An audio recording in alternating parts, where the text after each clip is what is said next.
Isa sa pinakasikat na nilalang sa kasaysayan ay ang taong lobo. Ang nilalang na kinatatakutan lalo na sa ibang bansa. Ngunit saan nga ba ito ay nagsimula? Ikukwento ko sa inyo, mga katinagalog ko, ang pinanggalingan ng taong lobo. Dahil sa mga pelikula at mga palabas sa telebisyon, sumikat ng husto ang mga taong lobo. Madalas na ito ay kalaban ng mga vampira.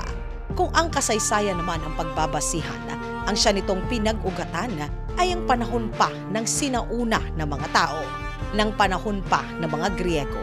Kilala ito sa kwento ng The Saga of Volsung and the Legend of Lycaon. Samantalang ang werewolf naman ay nagsimula sa lumang alemang salita o German ng ika-15 siglo pa. Sinasabi na ito ay tila ba isang sakit kung saan ang taong apektado ng karamdamang ito ay tinatawag na mayroong lycanthropy, na hango naman sa salitang Greek o Grego na literal na ang ibig sabihin ay tao na nagiging lobo. Kalauna naman ang kwento ng sumpa ng taong lobo ay kumalat na rin sa Asya. Sa paglakad ng panahon, unti-unting naging sentro ito ng malikot na isip ng mga manunulat.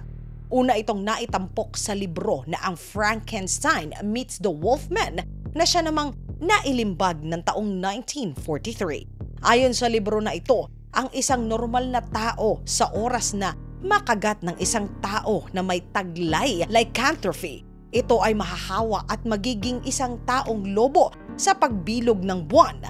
Ngunit ito ay magiging tao ulit sa oras naman na sumikat na ang haring araw. Ayon sa librong isinulat at inilimbag ng taong 1935, sinasabi na ang pinakamainam na pamuksa sa mga taong lobo ay ang bala na gawa sa pilak o sa silver. Ngunit naiuna na itong natagpuan sa kasulatan ng taong 1764. Ayon sa lumang kasulatan ng panahon na iyon, isang salot ang dumapo sa probinsya ng Gevaduan kung saan doon nanalasa ang isang taong lobo at halos inubos nito ang mamamayan ng nasabing bayan. At muling sinugod na naman ng taong lobo ang parehong bayan ng taong 1767. Ayon sa dokumento ng isang mangangaso na si Jean Castel, ang nakaalam na ang bala na gawa sa pilak ang naging susi upang tapusin ang panggugulo ng mga taong lobo sa kanilang bayan. Dahil sa dokumentong ito, mas naging mainit pa ang debate na may katotohanan nga sa mga kuwento ng taong lobo ng ika-17 siglo. Na mga taong 1941 naman, nasilayan ng mundo sa unang pagkakataon sa pinilakang tabing ang pelikula tungkol sa mga nilalang na ito na kinatatakutan na matagal na sa Europa. Unang sumikat ang taong lobo sa pelikulang The Wolfman na pinagbidahan ni Lon Chaney Jr. At dahil sa interes na ipinakita ng masa, mas kumalat pa ito ng maigi at mas tinangkilik pa ng madla sa buong mundo. Ang ilan pa sa pinakasikat na mga taong lobo ay nasilayan sa thriller ni Michael Jackson, ang Teen Wolf ni Michael J. Fox at si Jacob sa pelikula ng Twilight Saga. Kaya naman ilang libong taon man ang dumaan mula nang unang marinig ng sangkatauhan ang kwento ng taong lobo, ay nananatili ito na parte ng ating kaugalian at kasaysayan.